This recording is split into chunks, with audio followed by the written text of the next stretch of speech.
जळगांव जामुन में भाजी मार्केट के pass diamond transporter के सामने दोपहर तक एक बड़ा हादसा होते होते टल गया। शॉर्ट सर्किट के कारण अशोक लेलैंड कंपनी का एक वाहन अचानक आग की चपेट में आकर पूरी तरह जलकर खाक हो गया है। इस घटना में करीब 11 लाख रुपए का नुकसान होने का अनुमान है। जानकारी की माने तो वाहन मालिक कैलाश धामनी निवासी जड़गांव जामोद रविवार दोपहर करीब 2 बजे बाहरी गांव में लौटकर अपना वाहन डायमंड ट्रांसपोर्ट के सामने खड़ा कर ही रहा था। तभी अचानक शॉर्ट सर्किट के कारण वाहन में आग लग गई और देखते ही देखते आग ने विकराल रूप धारण कर लिया। घटना के बाद आसपास के नागरिकों ने बिना देर किए बाल्टियों से पानी डालकर आग बुझाने का प्रयास शुरू किया। इस दौरान चालक सुरक्षित बच गया, लेकिन वाहन पूरी तरह जल गया।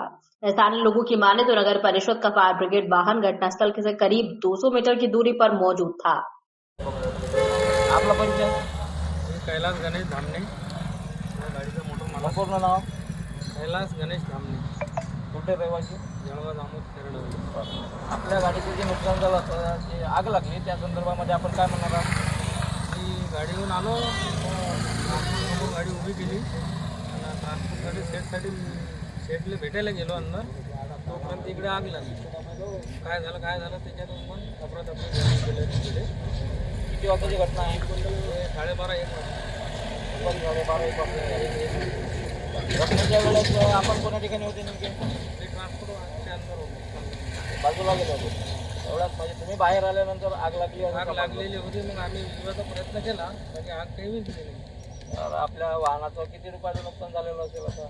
10-11 लाख नुकसान आहे। या संदर्भामध्ये आपण स्तरावर काही पत्र वगैरे केलेली आहे? शासकीय अधिकारी कर्मचारी या ठिकाणी चौकशीकरिता आले होते काय? नाही, कोणीच नाही। त्या संदर्भात अजून अद्याप आपली प्रक्रिया बाकी आहे। फायर ब्रिगेड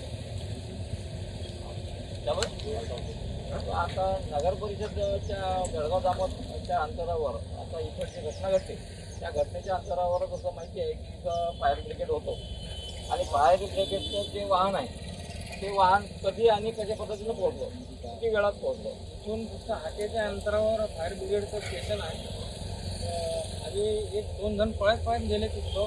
त्याला फोन लावला तरी ते कमीत कमी 15-20 मिनटं काही ती गाडी आली।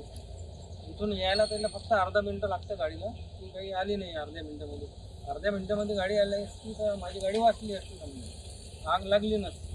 बाकी ती 20 मिनिटाच्या बाद नंतर आली, माझी गाडी पूर्ण टचली होती तोपर्यंत।